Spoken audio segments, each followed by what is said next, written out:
8ই August বৃহস্পতিবার সকাল 8:10 RG Kar medical কলেজের এক ট্রেনি ডাক্তার ডিউটি জয়েন করার জন্য বের হন। এরপর বিকেল 5টা নাগাদ সে তার মায়ের সাথে ফোনে কথা বলে। ভোরের মধ্যে আরজিকর হাসপাতালে 3বার ঢুকেছিল ধৃত সঞ্জয় রায়।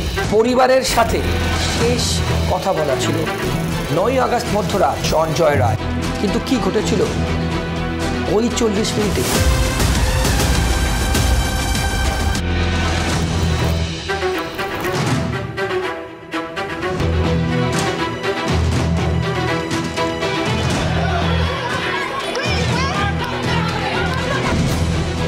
জুড়ে এবং প্রতিবাদের ঝড়ে প্রত্যেকে সামিল হয়েছে। আমরা সেই ছবি দেখিয়েছি। মানুষ জানতে চাইবেন ইমার্জেন্সি থেকে ঢুকে সিমরানায় যেতে গেলে তাহলে সোজা গিয়ে কোন দিকে যেতে হয়? কেন্দ্রীয় বাহিনী কি আমাদের 24x7x365 দিন নিরাপত্তা দেবে? সাধারণ মানুষ বলছেন যে এইভাবে যা হয়েছে, পুলিশ যদি অ্যাক্টিভ থাকতো এই ঘটনা হতো না। সঙ্গে থাকবেন। এই বিচার হবে, এই বিচার হবে।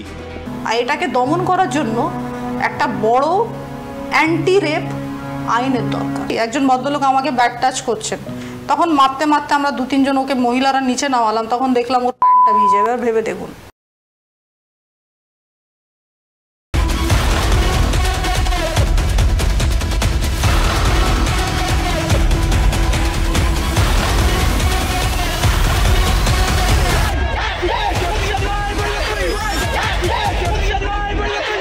পথে নেমেছেন বাংলার মানুষ, দাবি বিচারের, উই ওয়ান্ট জাস্টিস। ডাক্তাররা হাসপাতাল ছেড়ে এখন পথে নেমে আন্দোলন করছেন।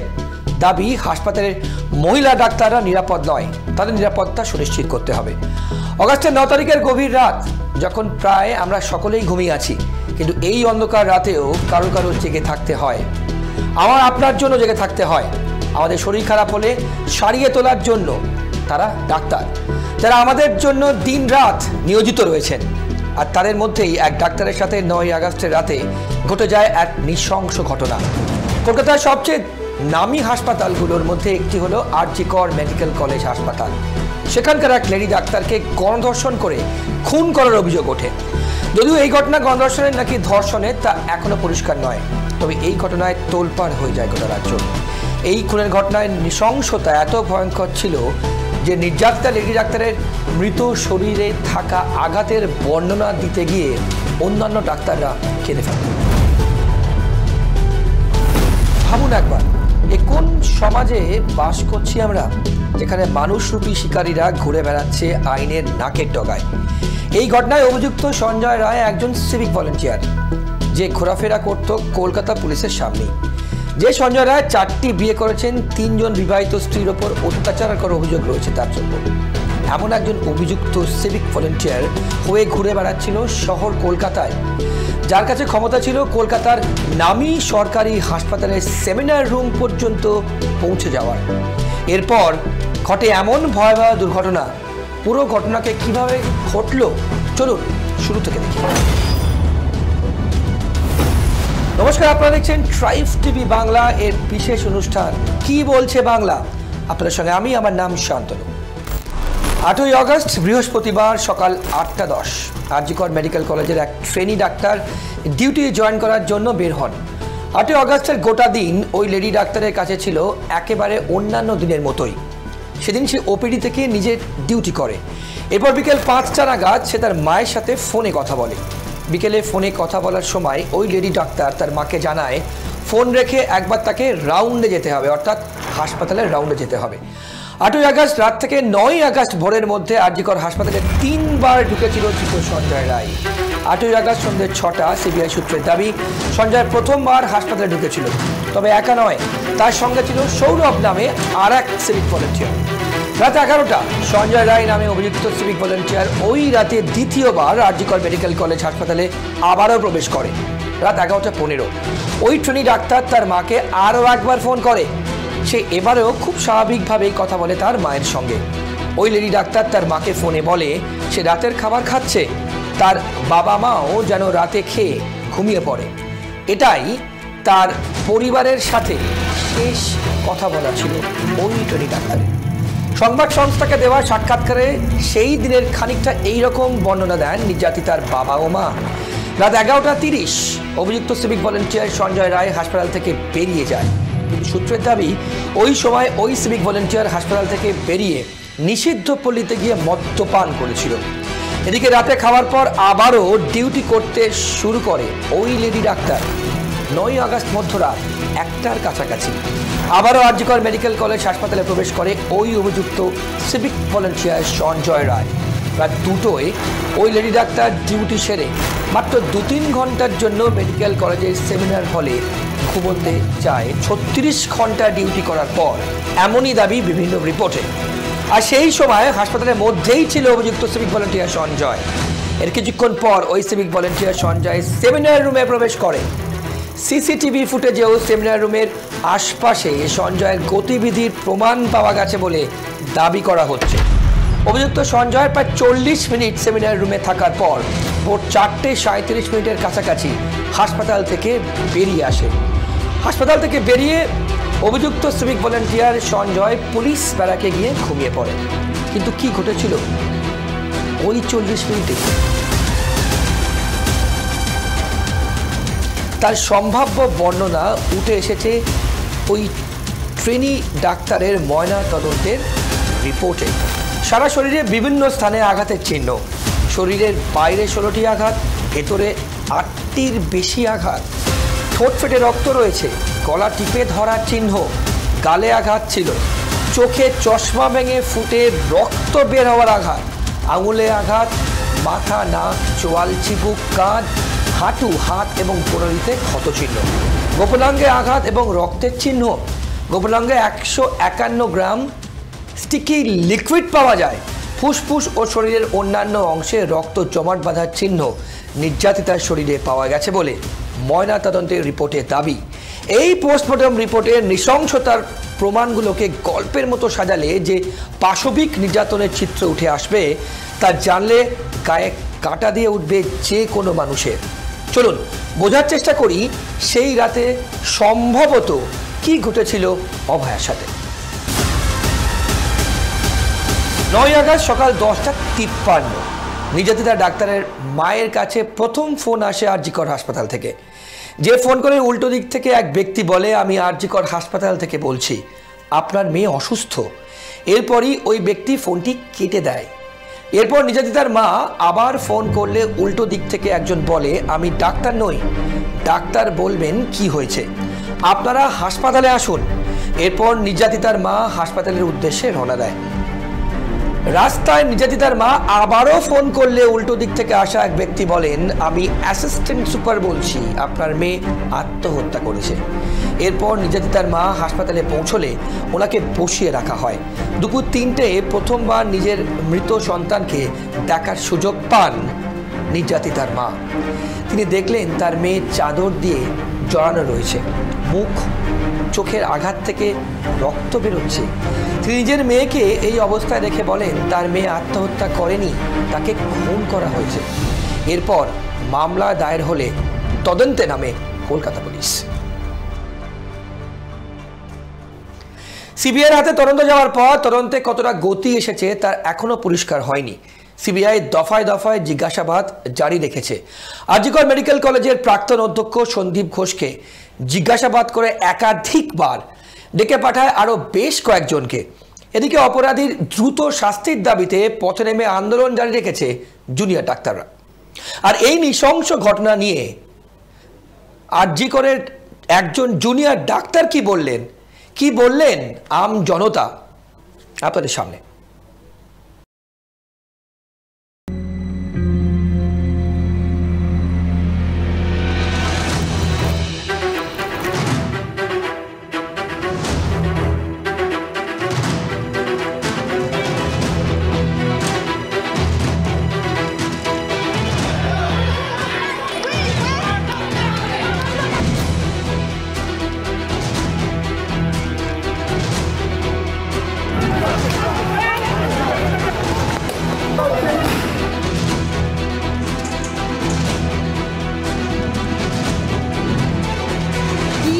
Justice now. I don't want to die getting raped. Very unfortunate. A strict action now. There should be strict action against it. It's terrible. তৃণমূলের গুন্ডা বাহিনী হামলা করতে না পারে, পুলিশ কোথাও টেনে আজকে প্রতিবাদ হচ্ছে আমরা ফাঁসি চাই। আমি সাধারণ মানুষের প্রতিবাদকে স্যালুট জানাই। ন্যাশনাল ফ্ল্যাগ সব জায়গায় পলিটিক্যাল কাজে ব্যবহার করা যায় না। ন্যাশনাল ফ্ল্যাগের কোড আছে, ন্যাশনাল ফ্ল্যাগকে মিসইউজ করেছে, পানিশমেন্ট হওয়া উচিত। এটা একটা ক্রিমিনাল অফেন্স।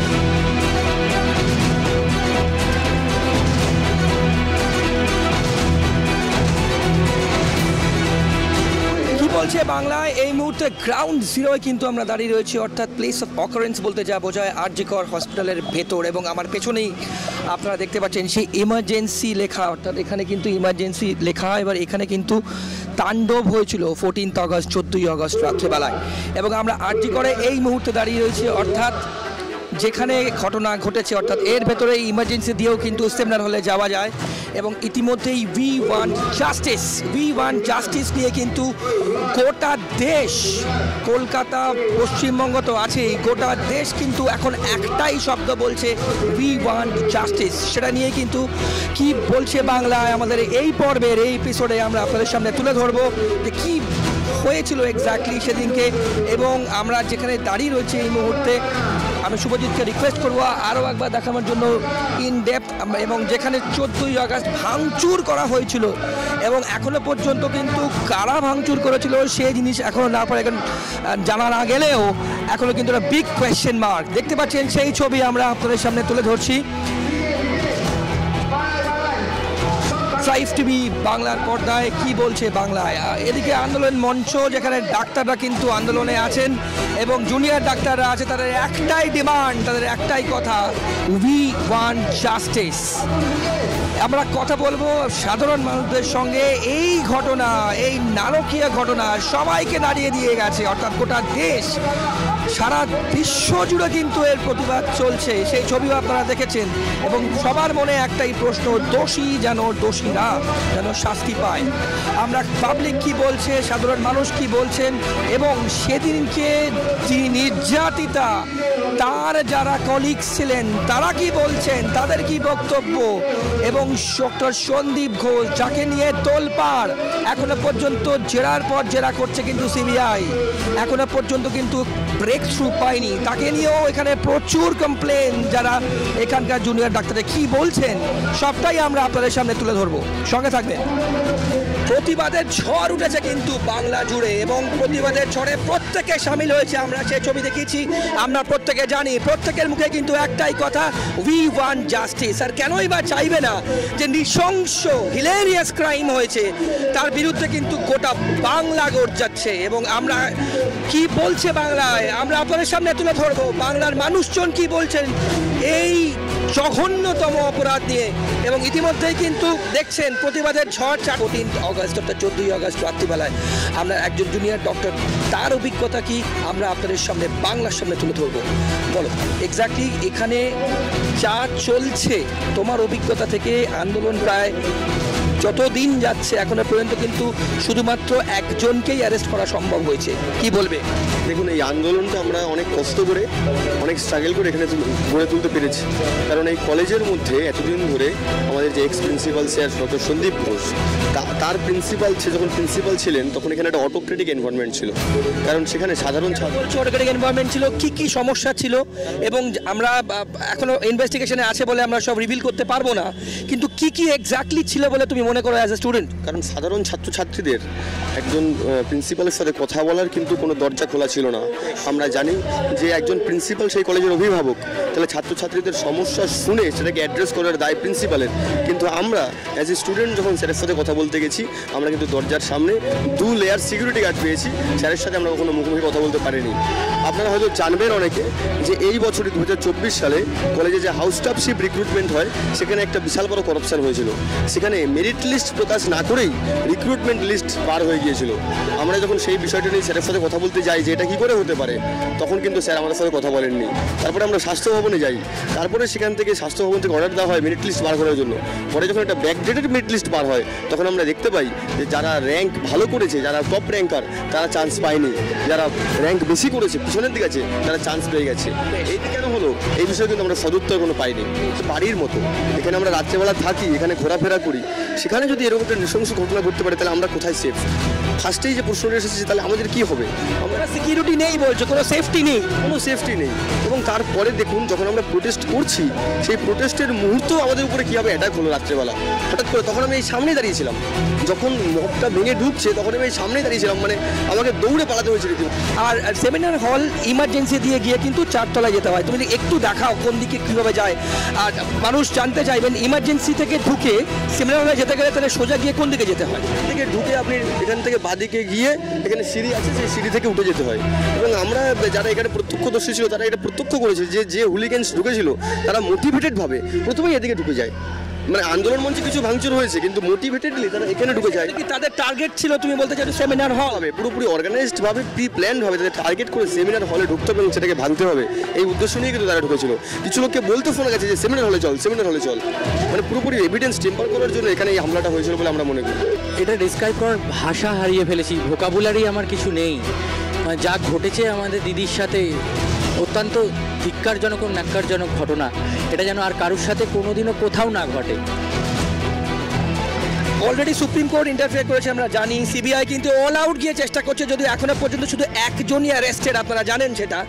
পুলিশের এখনো পর্যন্ত, পুলিশ থেকে এখন সিবিআই, এখনো পর্যন্ত যা অগ্রগতি এবং পুলিশ ইনিশিয়ালি যা করেছিল, কত কি মনে হয়, মানে কি বলবে? অবশ্যই হবে আমাদের যে দাবি প্রথম দিন থেকে আন্দোলনে চলে এসছে সেটা হলো গিয়ে দোষীরা যেন উপযুক্ত প্রমাণসহ গ্রেপ্তার হয় এবং তাদের দৃষ্টান্তমূলক শাস্তি, সেই দাবি এখনও বহাল রয়েছে। আজকে সুপ্রিম কোর্টের মাননীয় প্রধান বিচারপতির নির্দেশের পরেও আমাদের একই দাবি রয়েছে। অবশ্যই হবে কেন্দ্রীয় বাহিনী দেওয়া হচ্ছে যেটা, সেটাই আমরা ওয়েলকাম করছি, কিন্তু আমাদের কয়েকটা প্রশ্ন রয়ে যাচ্ছে এইখানে, যে কেন্দ্রীয় বাহিনী কি আমাদের 24x7x365 দিন নিরাপত্তা দেবে, সেই বিষয়ে কিন্তু কোনো আমরা ডিটেলিং পাইনি আজকের রায়ে। নক্কারজনক ঘটনা ঘটেছে, এটা নিয়ে কিছু আলাদা করে কি বলবো, সবাই আমরা জাস্টিস চাই। একজন কর্মরত একজন ডাক্তার, শুধু একটি ডাক্তার মহিলা ধর্ষণ হয়ে খুন হয়েছে তা তো নয়, এই জিনিস আমাদের পুরো রাজ্য জুড়ে পুরো দেশ জুড়ে ঘটেই চলেছে। আপনি একজন মহিলা হয়ে কতটা নিরাপদ ফিল করেন আপনার কর্মস্থলে? একদমই নিরাপদ নই আমরা কেউই, একদম নিরাপদ ফিল করেন না। আরও আছেন তারা, তার সাথে কথা বলে। ম্যাডাম আপনি কি বলবেন যে ঘটনা ঘটে গেছে? না, এটা উচিত না, কিন্তু আমরা তো রাস্তায় ব্যবহার করি না, কিন্তু আমরা যদি এমনি করি হয়, আমাদের সবাই যদি এমনি হয়, আমরা কি করবো তাদের রাস্তায় বেরিয়ে? এই শাস্তি চাই। দেখুন, যেটা হয়েছে তো খুবই বাজে ঘটনা ঘটেছে, আমরা তীব্র প্রতিবাদ জানাচ্ছি। And as a matter of fact আমরা সকাল থেকে বিকেল যে যখন পাচ্ছি প্রতিবাদ করছি। এবার আশা করি জাস্টিস হবে। দিদি তারা বলুন। একদম তাই, সিবিআই যেটা নিয়েছে এখন আমরা কী করবো, একজন কি 10 জন, সিবিআই যেটা বলবে সেটাকেই আমরা মানব। প্রশাসনকে কি বলবেন এই ঘটনাকে? আজকে একজন, আপনারও বাড়িতে নিশ্চয়ই সন্তান আছে, কিভাবে ডেসক্রাইব করবেন, কি বলবেন? প্রশাসনের ক্ষমতা খুব বাজে। যে ঘটনাটা ঘটলো এর মধ্যে প্রশাসন 90% থাকে, ওরা যদি ঠিকঠাক করে কাজটা করতো তাহলে কিন্তু এতদূর বুঝেছে। আপনারা শুনছেন প্রশাসনের বিরুদ্ধে কিন্তু সাধারণ মানুষ বলছেন যে এইভাবে যা হয়েছে, পুলিশ যদি অ্যাক্টিভ থাকতো এই ঘটনা হতো না। সঙ্গে থাকবেন। কি তদন্ত করতে চাইছে সিবিআই? ঘন্টার পর ঘন্টা আরজিকরের প্রাক্তন অধ্যক্ষ সন্দীপ ঘোষকে তারা জেরা করছে। গোপন জবানবন্দির জন্য শিয়ালদা কোর্টে সন্দীপ ঘোষকে নিয়ে গেছে এবং সঙ্গে নিয়ে গেছে আরও 4 জন ডাক্তারকে, যারা সেই দিনকে নির্যাতিতার সঙ্গে বসে রাত্রে ডিনার করেছেন। শেষ পর্যন্ত কোন দিকে তদন্ত যাচ্ছে আমাদের সবার নজর থাকবে কিন্তু সেই দিকে। এবং এই নিয়েই আমরা কথা বলেছিলাম প্রাক্তন সিবিআই কর্তা উপেন বিশ্বাসের সঙ্গে। কি বললেন তিনি আপনাদের সামনে। প্রাক্তন অ্যাডিশনাল ডিরেক্টর উপেন বিশ্বাস, তার সাথে কথা বলবো এবং তার অবজারভেশন, তিনি কিভাবে দেখছেন এবং আলটিমেটলি কি হতে পারে, সব প্রশ্ন কি বলছে বাংলার মানুষের জন্য আমরা আপনাদের সামনে তুলে ধরবো। স্যার, যেটা প্রথমেই জিজ্ঞেস করবো স্যার, সিবিআই এত সময় লাগাচ্ছে কিসের জন্য? মানে আমাদের কাছে প্রচুর মানুষ জিজ্ঞেস করছেন এবং এটা একটা কমন কোয়েশ্চেন, এত তদন্ত করতে সিবিআই এত সময় কেন লাগাচ্ছে? আচ্ছা, আমি প্রথমে বলি যে এই যে কেসটি মহামান্য সুপ্রিম কোর্ট কি বলেছেন যে এত জঘন্য এই অপরাধটা হয়েছে, ফলে আমাদের যে আমাদের কনসেন্স সারা ভারতবর্ষের কনসেন্সের পরে আঘাত করেছে। অর্থাৎ এই কেসটা কিন্তু কালকে এই আজকের ABCD কেস না, যে আমি 4 দিনে ইনভেস্টিগেশন করে এটাকে শেষ করে দেবো, এটা নয়, এটা মনে রাখবো। আর 2 হচ্ছে কি, যে এই লোকটাকে এত সময় ধরে তাকে জিজ্ঞাসাবাদ করা হচ্ছে, তাকে অ্যারেস্ট করা হচ্ছে না। মুশকিল হয় কি, সাধারণ মানুষ যারা আমরা ধরে নাও, আমিও একজন সাধারণ মানুষ, আমরা চাই যে একটা ইনস্ট্যান্ট হবে সলিউশন, যে এখনই কেন ধরছে না, কালকে অ্যারেস্ট করছে না, এরকমই কথা হয়। এবং পার্টিকুলারলি ইয়াং যারা, তারা আরও বেশি হয়, আর তো সহ্য হচ্ছে না, এখনই ধরে ফেলা দরকার, এবারকে এত আর যে হ্যাঁ, তাদেরও ওইরকম। তো এইটা এত তাড়াতাড়ি বিচার হয় না। আমাদের একটা ক্রিমিনাল জাস্টিস সিস্টেম, সেই সিস্টেমের মধ্যে আগে তদন্ত করে যাতে কোর্টে যেটা দাঁড়ায় সেই জায়গায় নিয়ে যেতে হবে, তারপরে চার্জশিট হবে, তারপরে হিয়ারিং হবে। তো কালকেই কিন্তু এর সম্ভবপর না। আমাকে দেখান যে অ্যারেস্ট করে নিতে পারি, কিন্তু আলটিমেটলি তো কোর্টে নিতে হবে নাকি, চার্জশিট করতে হবে আমাকে। প্রথম হচ্ছে দেখতে হবে যে এভিডেন্স আছে কি না, তারপরে এভিডেন্স থাকলেই তো চার্জশিট হবে।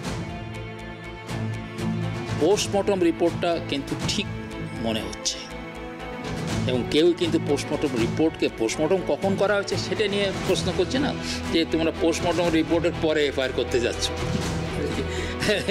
সেটা কোনোদিন হয় না। তো কিন্তু পোস্টমর্টম রিপোর্টটা ঠিক না, এই কথাটা কিন্তু হাইকোর্ট বা সুপ্রিম কোর্ট বলেনি, এই কথা মানতে হবে। তো আমি আগেই বলেছিলাম না, যে প্রথমেই আমি দেখব পোস্টমর্টম রিপোর্ট, তাকে মার্ডার করা হয়েছে, এই জিনিসগুলো কিন্তু এমার্জ করছে ওই থেকে, পোস্টমর্টম থেকে। তাহলে পোস্টমর্টম থেকে আমরা অনেকগুলো জিনিস পাচ্ছি। দেখা যাচ্ছে যে একজন এই কাজটা করে নাই, ওকে খুনটা একজন করে নাই, তাহলে খুনটা কে করেছে, যে এই একমাত্র অপরাধী তা নয়। সিবিআইয়ের পরবর্তী পদক্ষেপ কি হবে? সিবিআইয়ের পরবর্তী পদক্ষেপ কি হবে? প্রথম হচ্ছে যে পদক্ষেপ এখনও কমপ্লিট হয়নি, পরবর্তী জায়গায় যাওয়ার এখনও পলিগ্রাফ টেস্টের পর, পলিগ্রাফের আমি আগেই বলেছি। আচ্ছা, আরেকটা বলি, যে পলিগ্রাফ টেস্টে কিন্তু এই কথা প্রমাণ ফাইনাল, মানে এইটার কোর্টের এর যে এভিডেন্স বা প্রমাণ, এইটা কিন্তু একবার এক্সক্লুসিভ না, এটাকে হেল্প করবে, সাহায্য করবে, তদন্তে সাহায্য করবে, একে ইনভেস্টিগেশনে সাহায্য করবে এবং অনেকটা এড করবে, মানে সাহায্য করবে। কিন্তু এই মানে না যে পলিগ্রাফ টেস্ট হলেই আমি তাকে অ্যারেস্ট করবো, এইরকম একটা ধারণা হয়েছে, এই ধারণা ঠিক না। লাস্টে জিজ্ঞেস করবো, সিবিআই এখনো পর্যন্ত কি are they on the right track? I am say that they are on the absolutely the right track, এবং আমি বলবো কি, যে সিবিআই যেদিকে এগোচ্ছে এবং সুপ্রিম কোর্ট এবং হাইকোর্ট যা অবজারভেশন করছে, যা ওনারা যা কনক্লুশনে এসেছেন, ঠিক সেই দিকে এসছে। স্যার, আপনি একজন প্রাক্তন অ্যাডিশনাল ডিরেক্টর সিবিআই ছিলেন। পরিবারের মানুষ থেকে শুরু করে বাংলার মানুষ, হোল দেশের মানুষ জানতে চায়, আলটিমেটলি কি নির্যাতিতা বিচার পাবে? সিবিআই কি ব্রেক থ্রু করে আলটিমেট রিজলভ করতে পারে? প্রথম একটা বলি যে আমাদের কোনো উপায় নাই। কেন? হাইকোর্ট, সুপ্রিম কোর্ট কি বলছে, যে আমাদের কনসেন্স হার্ট হয়েছে সারা ভারতবর্ষে, সারা পৃথিবীর লোক। অতএব আমাদের খুঁজে বার সত্যটা, ইনভেস্টিগেশন মানে কি, সত্য খুঁজে বার করা। হোয়াট ইজ ইন্টারোগেশন মানে কি? ডিসকভারি অফ ট্রুথ, তাই তো? তাহলে আমাকে সত্যটা খুঁজে আমাকে বার করতে হবে। তাইতে আমার 1 মাস লাগুক, 2 মাস লাগুক, 3 মাস লাগুক, 6 মাস লাগুক, আমাদের করতেই হবে। শেষে জিজ্ঞেস করবো, উই ওয়ান্ট জাস্টিস, বাংলা বিচার চাইছে, সারা দেশ বিচার চাইছে। আপনার ডিপার্টমেন্ট, আপনি এরকমই সিমিলার একটা কেস হ্যান্ডেল করেছিলেন নিজে, আপনি বললেন, সেক্ষেত্রে কি জাস্টিস সময় হলেও পাবে অভয়ার পরিবার, বাংলার মানুষ পাবে? যদি আমরা এই খারাপ দিকটাই চিন্তা করি তাহলে ভালো দিক দেখা যায় না। যদি খালি অন্ধকার মনে করি যে অন্ধকার, তাহলে অন্ধকারের মধ্যেই খালি ঘুরতে হয়, round and round and round. On the contrary, আমি যদি বলবো, বিশেষ করে অতএব আমার ধারণা এই বিচার হবে, এই বিচার হবেই। অনেক ধন্যবাদ স্যার আমাদের সাথে কথা বলবার জন্য। কি বলছে বাংলার পুরো টিম চায় তিলোত্তমা বিচার পাক, এবং বাংলার মানুষ, দেশের মানুষ, পৃথিবীর বিভিন্ন প্রান্ত থেকে কিন্তু একটাই কথা আসছে যে আমরা এই বিচার চাই, উই ওয়ান্ট জাস্টিস। আমরাও চাই। আমরা যে তথ্য আপনাদের সামনে তুলে ধরলাম, স্যার বললেন, অর্থাৎ সিবিআইয়ের এক্স প্রাক্তন অ্যাডিশনাল ডিরেক্টর রূপেন বিশ্বাস মোটামুটি সিনপসিস করে তার অবজারভেশন আপনাদের সামনে আমরা তুলে ধরলাম। এখন দেখার বিষয় কত তাড়াতাড়ি সিবিআই এই পার্টিকুলার তদন্ত শেষ করে এগোতে পারে, এদিকে আমাদের চোখ থাকবে। ক্যামেরা সুজয় পোদ্দারের সঙ্গে শান্তনু, ট্রাইব টিভি বাংলা। দেশে একের পর এক নারীদের উপর অত্যাচার সামনে আসছে, প্রতিবাদ হয় কিছুদিন, তারপর আরও একটি নতুন ঘটনা ঘটে। প্রতিদিন ঘটছে নারীদের উপর অত্যাচার। কতজন নির্যাতিত নারী বিচার পাচ্ছেন বলুন তো? কেন কমানো যাচ্ছে না নারীদের উপর ঘটা নারকীয় ঘটনাগুলি? আমাদের স্টুডিওতে রয়েছেন একজন মহিলা যিনি এমনই এক অভিশপ্ত ঘটনার শিকার হয়েছেন। তার মুখেই শুনব তার জীবনের অভিজ্ঞতা। কি চাইছেন তিনি, কি বলছেন তিনি, তার ডিমান্ড কি একজন মহিলা হয়ে? তিনি কি আদৌ বিচার পেয়েছেন? দেখুন ম্যাডাম, আপনি যে কি বলছে বাংলায় স্টুডিও এসছেন তার জন্য আমরা আপনার কাছে কৃতজ্ঞ এবং আমরা ধন্যবাদ জানাবো আপনাকে। না শান্তনু, আপনি আমাকে ধন্যবাদ জানাবেন না। আমি একজন মহিলা হিসেবে এখানে এসেছি, একজন প্রতিবাদকারী হিসেবে এসেছি। কারণ যা দেখছি আমরা সমাজ ব্যবস্থা আর সমাজে যা মহিলাদের অবস্থা, আমার মনে হয় এখানে আমার আসা উচিত। এটা আমার কর্তব্য, এটার জন্য ধন্যবাদ একদম লাগবে না। কর্তব্য বলছেন আপনি? একদম কর্তব্য বলছেন। এবং যা ঘটনা ঘটেছে আপনাকে প্রতিবাদ করতেও আমরা দেখেছি, সেখানে এক ফিমেল কমিউনিটিকে আপনি রিপ্রেজেন্ট করছেন, একদম রাইট? তো সেইখানে দাঁড়িয়ে আপনার দাবি কি এবং আপনি কিভাবে ডিসক্রাইব করবেন এবং আগামী দিনে কি চাইছেন বিইং আ ফিমেল? প্রথমত আমার দাবি যেটা আছে, যেটা আমরা কারেন্ট সিচুয়েশনে যদি আসে, আরজি করের যে রেপ মামলাটা, আমি চাই যে এটা একদম নিরপেক্ষভাবে এটার তদন্ত হোক, বিচার হোক, ভালোভাবে বিচার হোক। কারণ এটা ডাউট নয়, এটা আমার ইনটিউশনও কাজ করছে, আর এটা কমন সেন্সও বলছে যে হাউ কুড বি পসিবল যে একজনের, এখন পর্যন্ত যেটা আমি মিডিয়া হাউস থেকে খবর পেয়েছি বা সোশ্যাল মিডিয়াতে দেখছি যে 151 ml নাকি লিকুইড ফ্লুইড পাওয়া গেছে, ঠিক আছে? হাউ কুড বি পসিবল যে একজনের ওটা হতে পারে? বা যেভাবে মেয়েটাকে ধর্ষণ করা হয়েছে, আপনাকে আমি একটু ইন্টারাপ্ট করি। প্রাথমিক অবজারভেশন হিয়ারিং চলছে সুপ্রিম কোর্টে, প্রাথমিক অবজারভেশন যা সিবিআই বলছে তাতে কিন্তু গ্যাংরেপের এখনো পর্যন্ত কোনো এভিডেন্স কিংবা কোনো প্রুফ পাওয়া যায়নি, not even in CCTV camera. বলুন, যার রেপ হয়েছে সে একজন 31 বছরের একজন মহিলা, সে একটা ছোট বাচ্চা না, কিন্তু তাকে যেভাবে কামড় দেওয়া হয়েছে, হাতে আঘাত, পায়ে আঘাত, মুখে আঘাত, প্রাইভেট পার্টে আঘাত, এটা কি মনে হয় যে ও কোনোভাবে প্রতিবাদ করেনি, ও ফাইট করেনি, ওর নিজেকে বাঁচানোর 100 বার চেষ্টা করেছে? ইটস আ কমন সেন্স যে একজনের পক্ষে, একটা ছেলের পক্ষে, একটা রোগা পাতলা একটা ছেলের পক্ষে পসিবল নয় যে এতগুলো আঘাত দিয়ে, এতগুলো পেন দিয়ে তার রেপ করা আর তাকে মার্ডার করা। ইটস আ কমন সেন্স যে একের অধিক 100% আছে। ম্যাডাম, যেটা আপনাকে যে মেইন জিজ্ঞাসা, বিং আ ওমেন, আপনিও কর্মস্থলে, আপনিও নিশ্চয়ই প্রফেশনাল কাজ করেন, সেইখানে দাঁড়িয়ে এই যে সুরক্ষাহীনতা এখনো পর্যন্ত এই কেস যে দিকে যাচ্ছে, এই বিষয়ে আপনি কি বলবেন? কোনো কিছুর দিক থেকে প্রতিবাদ আপনাকে আমি করতে দেখেছি, আমরা দেখেছি আপনি করেছেন আগে, সেই বিষয়ে আপনার সে কি, আপনার ডিমান্ড কি? দেখুন, আমার ডিমান্ড আজকে যদি দেখবেন, শুধু আরজি কর কেন, আপনি রোজ everyday, every minute, every hour কোনো না কোনো দেশের কোনো না কোনো জায়গা থেকে, ওয়ার্ল্ডের কোনো না কোনো জায়গা থেকে আপনি খবর পাচ্ছেন এখানে একটা বাচ্চার রেপ হয়েছে, এখানে একটা বৃদ্ধার রেপ হয়েছে, এখানে একটা মহিলার রেপ হয়েছে, একজন স্কুল স্টুডেন্টের রেপ হয়েছে, একজন প্রফেশনালের রেপ হয়েছে, একজন কাজের ঝিয়ের রেপ হয়েছে। আপনি বলতে চাইছেন এক্স্যাক্টলি এটা এমন একটা ডিজিজ, সোশ্যাল ডিজিজ, এটাকে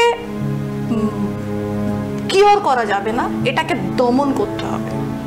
আর এটাকে দমন করার জন্য একটা বড় অ্যান্টি রেপ আইনের দরকার, বিশেষ করে ইন্ডিয়াতে। যেহেতু আমরা ইন্ডিয়ায় থাকি, সেক্ষেত্রে আমি চাইবো যে এটার একটা আইন হোক, কড়া আইন হোক, যাতে একজন রেপিস্ট রেপ করার আগে দুবার যেন ভাববে যে আমি যদি এই মেয়েটাকে রেপ করি বা আমি একটা কোনো ভুল কাজ করি তার সাথে, তাহলে আইন আমাকে ছাড়বে না।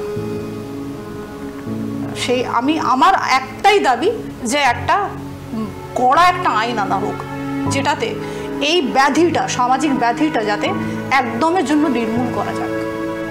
আপনার কর্মস্থলে আপনি এসছেন, মানে এই বোর্ডলেস এবং সত্যি কথা বলতে গেলে আপনি যে স্বতঃস্ফূর্তভাবে আমাদের সঙ্গে কথা বলেছেন এবং সমাজকে জানাতে চাইছেন কি বলছে বাংলার মানুষের কাছে যে বার্তা দিতে চাইছেন, আপনার ব্যক্তিগত অভিজ্ঞতা ম্যাডাম? আমার ব্যক্তিগত অভিজ্ঞতা খুব একটা ভালো না, ঠিক আছে। ব্যক্তিগত অভিজ্ঞতা খারাপ বলে আজকে আমার এই মানসিকতা দাঁড়িয়েছে যে এবার আমাদের প্রতিবাদ করতে হবে রাস্তায় নেমে, বেশ, ঠিক আছে। কারণ আমি যখন কাজ করি, আমি যে কোনো জায়গায়, যে কোনো স্থানে, যদি আমি কোনো সরকারি অফিসে কোনো কাজ করতে যাই, সেখানে কিন্তু একটা লোলুপ দৃষ্টি তাকায়, হয়তো কোনো না কোনোভাবে টাচ করার চিন্তা ভাবনা, কোনো না কোনো একদম আমার পার্সোনাল অভিজ্ঞতা, ঠিক আছে। কোনো না কোনো হয়তো অকারণে ফোন নাম্বার চাওয়া, ফোনে ডিস্টার্ব করা, কাজ হয়তো হয়েও গেছে বা কাজ হয়তো হবে, সেই হওয়ার লোভ দেখিয়ে আপনার এই কাজটা করে দেবো ম্যাডাম, একটু দেখা করুন না, ঠিক আছে। এগুলো খুব ইনিশিয়াল স্টেজের কথা। হয়তো আমি যদি যাই, হয়তো তাকে বা হয়তো আমি ঠিক বলতে পারি যে ফেস করেছি, আমি এগুলো ফেস করেছি প্রতিটা মুহূর্তে, প্রতিটা জায়গায় মানে আমি ফেস করেছি। হয়তো আমার ধর্ষণ হয়নি, বাট যে বোনদের সাথে হয়েছে আমি খুবই দুঃখিত, কারণ বাড়িতেও রেপ হচ্ছে, স্কুলেও রেপ হচ্ছে, অফিসেও রেপ হচ্ছে। একটা মেয়ে আজকে আপনি বলুন না, আপনি তো নিজেও জানেন যে আজকের ডেটে কে প্রফেশনাল নয়, কে স্কুলে যায় না। হয়তো 1960 বা 1950, 45 ওই টাইমে হয়তো কিছু মেয়ে পড়াশোনা করতো, কিছু মেয়ে পড়াশোনা করতো না, বা আমাদের মায়েদের যুগেও হয়তো 80% মহিলারা পড়াশোনা করতেন, 20% বাড়িতে থাকতেন অ্যাজ হোম মেকার। বাট এখন তো কেউ এরকম নয়, সবাই তো স্কুলে যাচ্ছে, কলেজে যাচ্ছে, পড়াশোনা করছে। আর যখন আমরা উইমেন এম্পাওয়ারমেন্টের কথা বলি, তো উইমেন এম্পাওয়ারমেন্টের তো আমি একটা চিহ্ন মাত্র কিছু কোথাও দেখতে পাচ্ছি না। এই প্রসঙ্গে আপনাকে জিজ্ঞেস করে, আপনি বললেন আপনাকে আপনার ব্যক্তিগতভাবে আপনি যেগুলো ডেসক্রাইব করলেন, আমাদেরকে বললেন, বাংলার মানুষ এগুলো জানবেন যে একজন মহিলা, আপনার সঙ্গে এগুলো হয়েছে, আপনাকে ফোন করা হয়েছে, আপনাকে স্টক করা হয়েছে, ওকে, এবং আপনাকে ইভেন আমি বলি, যেমন ধরুন আমাদের সোসাইটিতেও কিছু লোকজনদের আমি চিনি, হয়তো উইদাউট এনি রিজন হয়তো একটু ইন্টিমেট হওয়ার চেষ্টা করছে, হয়তো হলাম না, পাত্তা দিলাম না, মানে অন্যভাবে এনিমিটি স্টার্ট, অন্যভাবে, মানে ইউ আর ফেস দিস একদম everyday as women, everyday face. Even আমি কেন, আমি যত মেয়েদের চিনি, যাদেরকে চিনি, তারা সবাই ফেস করে। কেউ হয়তো কাজ ছেড়ে বেরিয়ে যাচ্ছে, এবার কেন বেরোচ্ছে তার ম্যাক্সিমাম রিজন কিন্তু সেক্সুয়াল হ্যারাসমেন্ট থাকে, ম্যাক্সিমাম। কেউ হয়তো স্কুল বদল করছে, কেন বদল করছে, হয়তো বলছে অন্য একটা রিজন, কিন্তু তার পেছনে এই রিজনটাও থাকে ম্যাক্সিমাম কারণে। আপনি বাড়িতেও দেখবেন অনেক মহিলা আছে যারা হয়তো আজকে কেউ 3 লাখ টাকার প্যাকেজে কাজ করছে, কিছু বাড়ির কাজের ঝি হয়তো 3,000 টাকা মাসিক একটা আয় পায়, কোনো জায়গাতে আয় করে। তো সেই মহিলাটাও কিন্তু কারোর বাড়িতে কাজ করতে গিয়ে কিন্তু ফেস করে, তাকেও লোলুপ দৃষ্টিতে দেখা হয়, তাকেও ব্যাড টাচ করা হয়, সেক্সুয়াল প্রপার রেপ না হলেও, প্রপার রেপ হয়তো এভরিডে হয়তো 2 বা 4, 5, 6টা হয়তো কেস পুলিশ স্টেশন অব্দি যাচ্ছে, হয়তো দেখা যাচ্ছে যেগুলো কেস রেকর্ডও হয় না বা এফআইআর হয় না, এরকম তো আনকাউন্টেবল কেস হতেই পারে। অনেকে মুখ খোলে না, জানে আমি বিচার পাবো না, সমাজের ব্যবস্থাটা খুব খারাপ, সামাজিক ব্যবস্থা, আইন খুব উইক, পাবো না, হয়তো বেকার নিজের নাম খারাপ হবে, তো অনেকে মুখ খোলে না, কিন্তু ফেস তো সবাই করে। ওই বললাম যে মাঝে মাঝে হয়তো বুঝতে না পেরে হয়তো ভাবে যে মেয়েরা অনেক ইজি গোয়িং, হয়তো একটু ব্যাড টাচ করবো, হয়তো মেয়েটা বুঝতে পারবে, সিগন্যাল দেবে। সব মেয়ে তো একরকম নয়, ঠিক, বা ম্যাক্সিমামই মেয়েরা এরকম নয়। কেউ দেখুন, আমি কাউকে প্রেম করতে পারি, আমি রিলেশনশিপে যেতে পারি, আমি বিয়ে করতে পারি, প্রেম খারাপ না। কিন্তু একটা মুভিতে বলেনি Taapsee Pannu, no means no, তার মানে এটা না উই আর ইজি গোয়িং। তুমি আমাকে ব্যাড টাচ করছো, তার মানে তুমি আমাকে সিগন্যাল দিচ্ছ আর আমি ওইভাবে তোমাকে সিগন্যাল দেব, এটা ভুল চিন্তা ভাবনা। তার কোনো জায়গায় ইনসিকিউর এবং এমবারাসড ফিল করেছেন নিশ্চয়ই। একজন ভদ্রলোক আমাকে ব্যাড টাচ করছেন, তখন মারতে মারতে আমরা 2-3 জন ওকে মহিলারা নিচে নামালাম, তখন দেখলাম ওর প্যান্টটা ভিজে। এবার ভেবে দেখুন, it is extreme for me. আমি এটা দেখেছি। ইভেন আমরা তখন পুলিশ স্টেশনেও যাই, ওই সময় নাম বলছি না ওপেন, বাট একজন ভালোভাবে ওই ওসির নামটা আমার মনে আছে, উনি তখন বলেছিলেন যে ছাড়ুন না ম্যাডাম, কি হবে, গরিব আদমি হ্যাঁ, उसका नौकरी चला जाएगा। এই একদম একদম বাবাকে বলেছে। আজ যা তার তবু আমি কেস করলাম, কেসটা কোর্টে উঠেছিল, ব্যানসাল কোর্টে, ঠিক আছে। তো অনেক আগেকার কথা, বাট আমি প্রতিবাদ করেছি, আর প্রতিবাদ করা উচিত প্রত্যেকটা মেয়েকে। প্রতিবাদ করলে আমার মনে হয় এটা একটা ধাপ, কিন্তু এটা খুব মাইল্ড ওয়ে। আমি যতটুকু বুঝতে পারছি এটাতে কিচ্ছু হবে না যতক্ষণ না একটা স্টার্ন একটা ল যদি সোসাইটিতে ইন্ট্রোডিউস যতক্ষণ না হবে। আমার মনে হয় সেন্ট্রাল গভর্নমেন্ট ইভেন প্রত্যেকটা স্টেটকে এটাকে আওয়াজ তোলা উচিত, এটার পক্ষে প্রত্যেকটা স্টেটকে সেন্ট্রাল গভর্নমেন্টকে প্রপোজ করতে হবে। বেশ, সিস্টেম ওয়াইজ ম্যাডাম আপনি তাহলে কি চাইছেন? মানে আইন, অফকোর্স আপনি বললেন ল আনতে হবে, যেখানে যা ব্রুটাল এবং হিলেরিয়াস ক্রাইম ঘটেছে আমরা সবাই চাই এর বিচার হোক এবং যত দ্রুত সম্ভব হোক। সিস্টেমকে আপনি কিভাবে চেঞ্জ করতে চাইছেন? মানে আপনার এন্ড থেকে দেখতে গেলে আপনি কি চাইছেন, কোন সিস্টেম এলে this things should be stopped? System তো দুই দিক থেকে চেঞ্জ হওয়া উচিত, প্রশাসনের দিক থেকেও আর জনসাধারণের দিক থেকেও। আমি শুধু আপনার ভলান্টারি যে আপনি আমাদের স্টুডিওতে এসছেন এবং কি বলছে বাংলার এই পর্বে আপনি আমাদের সাথে কথা বললেন, শেয়ার করলেন, এবং আপনার দাবি ল, the system has to be change, যেটা আপনি বললেন, এবং তার সঙ্গে এরকম আইন আনা দরকার যেখানে এরকম একটি কাজ, জঘন্যতম কাজ করার আগে যে কোনো মানুষ একবার কি দুবার ভাববে মাথায় যে করা দরকার কিনা। এই একদম শেষ প্রান্তে আমরা চলে এসেছি ম্যাডাম।